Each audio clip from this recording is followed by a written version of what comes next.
नमस्ते, मेरा नाम डॉक्टर प्रेरणा गुप्ता है। मैं एक इनफर्टिलिटी और आईवीएफ स्पेशलिस्ट हूँ। मैंने अपनी पढ़ाई एम्स न्यू दिल्ली से करी है और मैं दिल्ली में कार्यरत हूँ। आज हम बात करेंगे फ्रोजन एम्ब्रियो ट्रांसफ़र के स्टेप्स के बारे में। आप पूछेंगे फ्रोजन एम्ब्रियो ट्रांसफ़र के स्टेप्स क्या हैं? नॉर्मल ट्रांसफ़र की तरह ही तो है, कुछ डिफरेंट होते हैं क्या? हाँ, डिफरेंट होते हैं। नॉर्मल एम्ब्रियो ट्रांसफ़र में हम पिकअप के बाद तुरंत तीसरे या पाँचवें दिन आपका ट्रांसफ़र कर देते हैं, बट यहाँ पर कंपैरेटिवली आपका ट्रांसफ़र पिकअप के 1.5 या 2 महीने बाद होता है। Frozen embryo transfer natural cycle भी हो सकता है, सप्रेशन भी हो सकता है।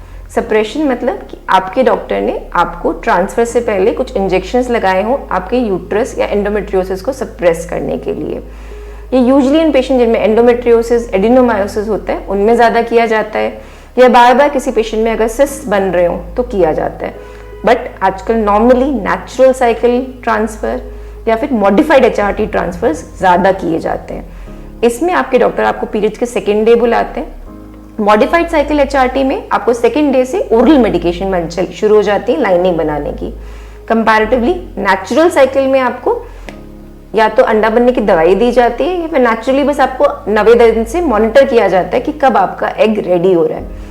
नेचुरल साइकिल में कोई मेडिसिन आपको पोस्ट ट्रांसफर ही लगती हैं, ज़्यादा मेडिसिन एम्ब्रियो ट्रांसफर से पहले नहीं लगती। नेचुरल साइकिल ट्रांसफर हो या फिर मॉडिफाइड करके मतलब दवाइयाँ देकर किया जाए, प्रेगनेंसी रेट्स में ज़्यादा फर्क नहीं होता। ये आपकी लाइनिंग पर डिपेंडेंट होता है।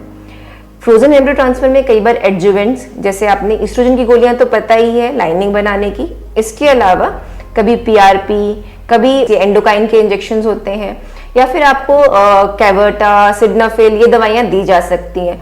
ये दवाइयां तभी दी जाती है जब आपकी लाइनिंग अच्छी नहीं बन रही हो, थिन बन रही हो, ब्लड फ्लोज अच्छे नहीं लग रहे हो। ये सब क्यों किया जाता है? क्योंकि एम्ब्रियो ट्रांसफर में हम सॉइल बना रहे हैं, हम दे रहे हैं आपको सीड तभी डालेंगे जब जमीन तैयार होगी। तो जमीन कब तैयार होती है? जब आपकी लाइनिंग 7.5 के अबव हो। तो ये लाइनिंग 7.5 के अबव हो सकता है आपके साइकिल के 10वें दिन भी तैयार हो जाए, हो सकता है 20वें दिन भी तैयार हो जाए। डे ऑफ साइकिल से आपकी प्रेगनेंसी रेट्स पे कोई फर्क नहीं पड़ता। जब आपकी लाइनिंग रेडी हो जाती है तो 3 या 5 दिन आपके हार्मोन्स चलते हैं, जिनको हम प्रोजेस्टेरॉन की दवाइयां देते हैं, जो विजाइनल भी दी जा सकती है, इंजेक्टेबल्स भी दे सकते हैं डॉक्टर।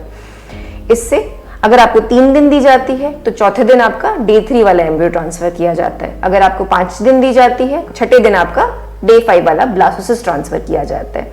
तो एक बड़ा ही सिंपल सा मैथमेटिकल का प्रोसीजर है, जिसमें हमारा गोल है लाइनिंग अच्छी हो और ट्रांसफर ठीक से हो।